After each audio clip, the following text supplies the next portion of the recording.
আমার ছাত্রছাত্রী arts magnet Biswajit চ্যানেলে তোমাদের স্বাগতম। তো প্রিয় ছাত্রছাত্রী, আমি আজ থেকে তোমাদের ক্লাস 11-এর সেকেন্ড যে সেমিস্টার রয়েছে, এই সেকেন্ড সেমিস্টারের আরম্ভ কিন্তু করে দিয়েছি। যেহেতু তোমাদের ফার্স্ট সেমিস্টার আমি শেষ করে ফেলেছি, তো আজ তোমাদের আমি সেকেন্ড সেমিস্টারের বাংলার যে প্রথম যে গল্পটা রয়েছে, ছুটি, এই ছুটি কিন্তু আজ থেকে আমি শুরু করে ফেলেছি। তো ছুটি, এটা তোমাদের কিন্তু আপাত দৃষ্টিতে মনে হতেই পারে যে স্যার ছুটি ছুটি মানেটা কি।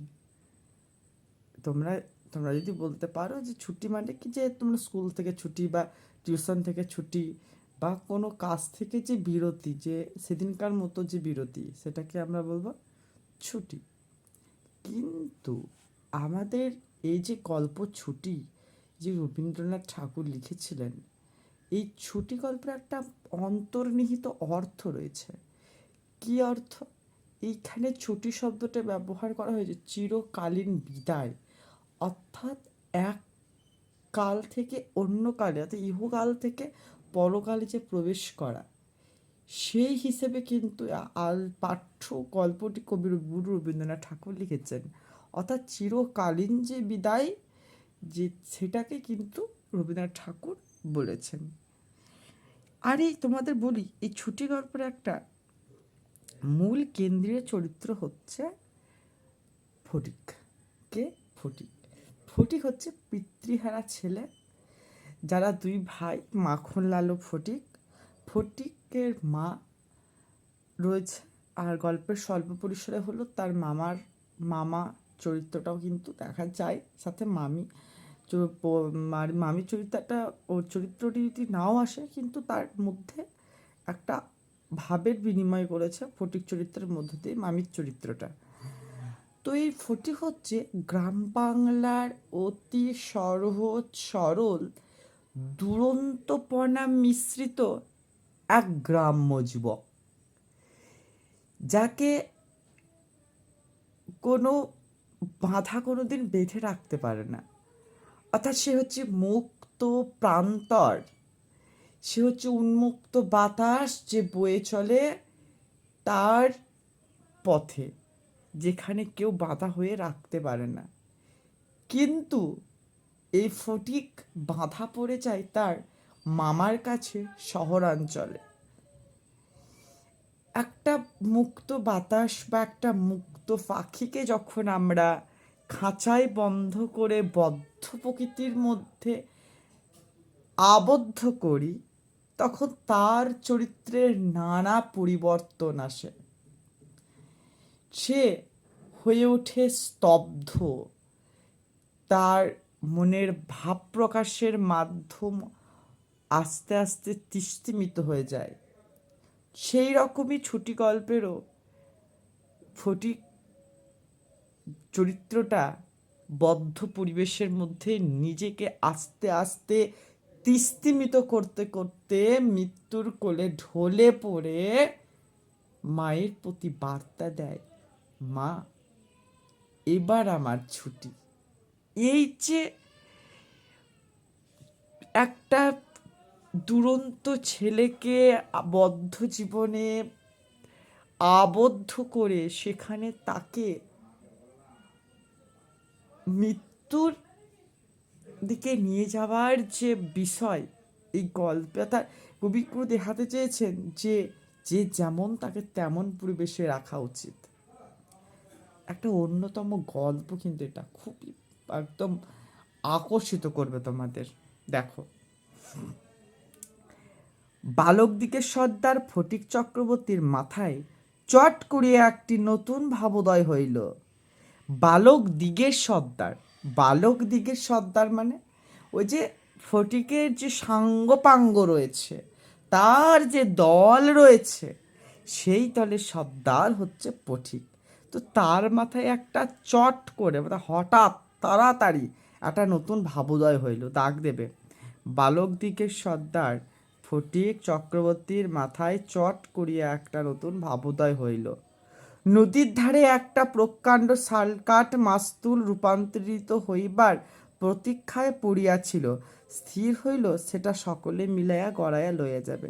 নদীর ধারে একটা প্রকাণ্ড মাস্তুল রূপান্তর একটা বা মাস্তুলে রূপান্তরিত হওয়ার জন্য কাষ্ট একটা শালকাঠ যে পড়েছিল, অর্থাৎ নৌকোর মাস্তুল হওয়ার জন্য যে পড়েছিল, সেটাকেই তারা কি করলো, সেটাকে তারা স্থির করলো যে সকলে মিলে এটা গড়িয়ে গড়িয়ে নিয়ে যাবে, অর্থাৎ ঠেলতে ঠেলতে যে ব্যাপারটা সেরকম করে কিন্তু নিয়ে যাবে।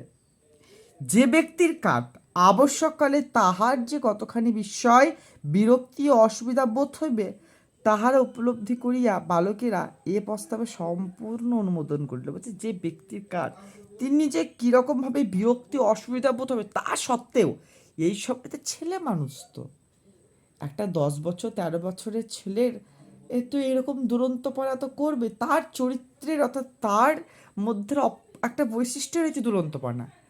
তারা সমস্ত কিছুকে জয় করে ফেলে যে আমরা ছেলের দল। ছেলের দল হচ্ছে উন্মুক্ত, যারা মুক্ত প্রকৃতির মধ্যে বেড়ে উঠছে, তাদেরকে বদ্ধ করে রাখ, তারা জয় আসুক না কেন, যতই বিরক্তি বোধ করুক না কেন, তারা কিন্তু সদা চঞ্চল। তো সমস্ত কিছু জানছে ওখানকার লোক বিরক্তি হবে যার কাঠ, তবু কিন্তু তারা সমস্ত সমর্থন করলো। কোমর বাঁধিয়া সকলে যখন মনোযোগের সহিত কার্যে প্রবৃত্ত হইবার উপক্রম করিতেছে, এমন সময় ফটিকের কনিষ্ঠ মাখনলাল গভীরভাবে ওই কাঠের গুড়ির উপরে গিয়া বসিল। ছেলেরা তাহার এরূপ উদাসীন্য দেখিয়া কিছু বিমর্ষ হইয়া গেল। এবার যখন তারা গড়াতে শুরু করলো কাঠের গুঁড়িটা, তখনই আমাদের ফটিকের ভাই মাখনলাল সে গুড়ির ওপরে গিয়ে বসে পড়লো।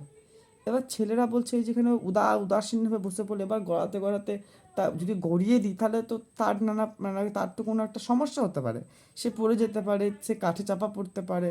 তো তারা বিমর্ষ হলো কিছুটা ছেলের দল। তারপর একজন আসিয়া ভয়ে ভয়ে তাহাকে একটু আধটু ঠেলিল, কিন্তু সে তাহাতে কিছু মাত্র বিচলিত হইল না। একজন এসে হালকা করে ঠেলছে যে উঠে যা, উঠছে না, একটুও বিচলিত কিন্তু হয়নি। এই অকাল তত্ত্বজ্ঞানী মানব সকল প্রকার ক্রিয়ার আসরতা সম্বন্ধে নীরবে চিন্তা করিতে লাগলো। এই অকাল তত্ত্বজ্ঞানী যে অকাল ছোট যে ছেলেগুলো ক্রিয়ার সমস্ত আসরতাকে সম্বন্ধে নীরবে ভাবতে কি তারা করবে। এবার ফটিক আসিয়া আস্ফালন করিয়া, অর্থাৎ আস্ফালন শব্দার্থ একটা চিত্ত বাক্য বলল, দেখ মার খাবি, এইবেলা ওঠ। ভাইকে বলছে যে উঠে পড়, আমরা তোকে ঠেলে ঠেলে নিয়ে যাবো, বলে মার খাবি, চুপচাপ উঠে পড়। সে তাহাতে আর একটু নড়িয়া চড়িয়া আসনটি বেশ স্থায়ী রূপে দখল করিয়া লইল। সে ছোট ভাবে আমাকে নিয়ে যাবি, সে একটা নিজের মনে দাম্ভিকতা রেখে সেও কিন্তু আবার নড়ে চড়ে ওই কাঠের ওপর কিন্তু বসে পড়ল। এইরূপ স্থলে সাধারণের নিকট রাজ সম্মান রক্ষা করিতে হইলে অবাধ্য ভাতার গণ্ড দেশে অনতিলম্বে এক চর কষাইয়া দেওয়া ফটিকের কর্তব্য ছিল। সাহস হইল না, বলছে এই রকম তার কথা শুনছে না, এই কথা শুনছে না, তবে এই কথা না শোনায় তার রাজ সমাজ বালক দিকে সর্দার, সে একটা রাজা, সেই বালক ছেলের দলের মাঝে তার সম্মান রক্ষা করার জন্য তিনি তার ভাইকে চড় দিতে চাইল, কিন্তু সাহস হলো না। কেন?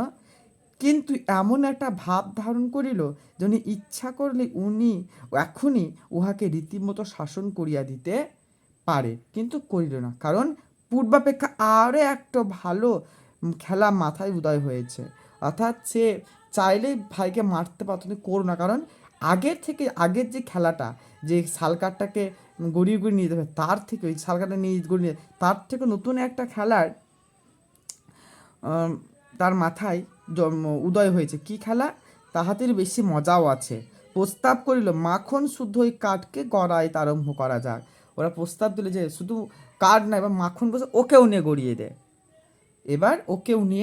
গড়িয়ে দে, দেখো কি সুন্দর ছেলের দল তারা, একদম একদম উন্মুক্ত প্রকৃতির, না তাই? তো তো তোমরা এইটুকুই পড়বে আজকে, একটু পড়ে রাখবে। আর একটা বড় কোশ্চেন, বালক দিকে সর্দার ছড়ি যদি মাথায় চট করিয়া নতুন ভাবোদয় হইল, কোটেশন বক্তা কে, নতুন ভাবোদয়টি কি, তার পরবর্তী ঘটনা কি ঘটেছিল, 1+1+3 করে রাখবে, রেডি করে রাখবে। তো আজ এই পর্যন্তই। ভিডিওটা ভালো লেগে থাকলে একটা লাইক, কমেন্ট, শেয়ার ও সাবস্ক্রাইব করে দিয়ে চ্যানেলটার পাশে থাকবে। ধন্যবাদ।